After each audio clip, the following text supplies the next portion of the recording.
અરે ઓછું નાક પણ અસલી નાક. MDH કાશ્મીરી લાલ મરચાની પાવડર. સમાચારમાં આગળ વધી સમાચાર અમદાવાદમાંથી મસ્જિદોમાંથી રૂપિયા ઉઘરાવતી ગેંગનો પર્દાફાશ થયો છે. ગાઝાના પીડિત નાગરિકોનો ઢોંગ કરી ઉઘરાવતા રૂપિયા. ક્રાઇમ બ્રાન્ચે મિગાદ અલ ઝહેર નામના સિરિયન નાગરિકને ઝડપી પાડ્યો.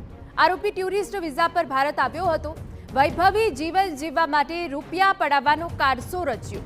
આરોપીના અન્ય 3 સાથી ભૂગર્ભમાં તપાસ હાથ ધરાઈ છે. મહત્વનું છે, વિદેશી નાગરિક દ્વારા આ પ્રકારની પ્રવૃત્તિ દેશ માટે ખતરો ઊભો કરી શકે તેવી હતી. શખ્સો વિઝાના નિયમોનું ઉલ્લંઘન કરી રહ્યા હતા. આ શખ્સ શંકાસ્પદ ગતિવિધિમાં સામેલ હોવાની શક્યતા છે. છેલ્લા 1 મહિનાથી સિરિયન નાગરિક અમદાવાદની મસ્જિદોમાં ગાઝાના પીડિત હોવાનો ફોટો બતાવી રૂપિયા લેતા. મૂળ સિરિયાના દમાસ્કનો નાગરિક અલી મેઘાદ દેશના જુદા જુદા રાજ્યોમાં ફરીને અમદાવાદ આવ્યો હતો. અમારા સંવાદદાતા મિહિર સોની વધુ વિગતે વાત કરવા જોડાયા છે. મિહિર, પૂરી વિગત. અહીંના ક્રાઇમ બ્રાન્ચે ગાઝાના પીડિત નાગરિક તરીકે ઢોંગ કરી અને મસ્જિદોમાંથી પૈસા ઉઘરાવતી સિરિયન ગેંગના પર્દાફાશ તે કર્યો છે. ક્રાઇમ બ્રાન્ચે અલી મેઘાત અલઝરે નામના જે એક સિરિયા નાગરિકની ધરપકડ છે તે કરવામાં આવી છે. ટુરિસ્ટ વિઝા ઉપર ભારત આવ્યો હતો અને પૂછપરછમાં જાણવા મળ્યું કે પૈસાનો ઉપયોગ વૈભવી જીવન જીવવા માટે તે કરતા હતા. તેની સાથે જે પકડાયેલ સિરિયન નાગરિક જે અલી મેઘાત છે તેની સાથે અન્ય 3 નાગરિક છે કે તે પણ આવ્યા હતા. તે અત્યારે હાલ ભૂગર્ભમાં ઉતરી ગયા છે.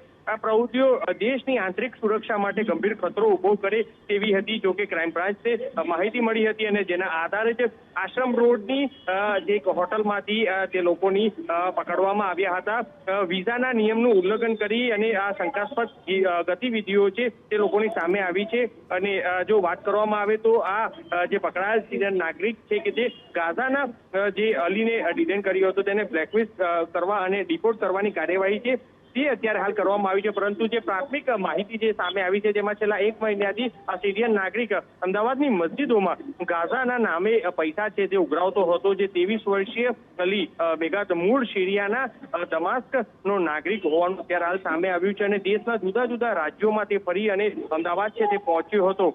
ગાઝાના પીડિત હોવાની પોતે પીડિત હોવાની તસવીરો બતાવી અને મસ્જિદમાંથી પૈસા છે તે ઉઘરાવતો હતો. અમદાવાદની અનેક એવી મસ્જિદોમાંથી તેને પૈસા ઉઘરાવ્યા હોવાનું સામે આવ્યું છે. જોકે સિરિયન ના અલી મેઘાત જે પકડાયેલ છે તેની સાથે અન્ય 3 જે હતા તે લોકોના પાસપોર્ટ પ્રમાણે જે નામ છે તે સામે આવ્યા છે. જેમાં જકારિયા હેતમ અલઝર અહમ ઓહેદ અલ અબશ યુસુફ ખાલિદ અલઝરની તપાસ જે છે તે અત્યારે હાલ કરવામાં આવી રહી છે. જોકે એલિઝબ્રિજ પાસે આવેલી જે આ રીગલ રેસિડેન્ટ હોટલ છે કે જેના 201 નંબરના રૂમમાં તે લોકો 13 ઓગસ્ટના રોજ છે કે જે આવ્યા હતા અને હોટલના જે લોગ બુકમાં તેની એન્ટ્રી છે તેની વિગત પણ જે સામે આવી કે જે આ સિરિયાના નાગરિક અલી દ્વારા લોગ બુકમાં રાષ્ટ્રીય ભારતીય હોવાનું તેને દર્શાવવામાં આવ્યું હતું અને પોતે US થી આવેલ હોય અને ત્યારબાદ તે અહીં અન્ય જગ્યાએ જવાનો માહિતી છે તે દર્શાવ્યું હતું. સાથે તેનો વેપાર છે તે પણ તેને ફોટો હોટલની બુકમાં તેને દર્શાવવામાં આવ્યું હતું. સાથે તેનો કોન્ટેક્ટ નંબર પણ જે 7 આંકડાનો દર્શાવ્યો હતો અને જે 7 આંકડાનો મોબાઈલ નંબર ખૂબ જ ઓછા દેશોમાં વાપરવામાં આવતો હોય છે. અને ત્યારબાદ તે 16 ઓગસ્ટના રોજ હોટલથી ચેકઆઉટનો સમય છે તે દર્શાવવામાં આવ્યો છે. એટલે હાલ આ જે નાગરિક છે કે જે સિરિયાનો તેને લઈને અત્યારે હાલ પૂછતાછ છે તે કરવામાં આવી રહી છે અને તેની પૂછતાછમાં અનેક એવા ખુલાસા છે તે થઈ શકે છે. બિલકુલ આભાર મિહિર. તો આપને જણાવી દે, મહત્વનું છે કે વિદેશી નાગરિક દ્વારા આ પ્રકારની પ્રવૃત્તિ દેશ માટે ખતરો છે અને તેને લઈને ક્રાઇમ બ્રાન્ચે તપાસ તેજ કરી છે.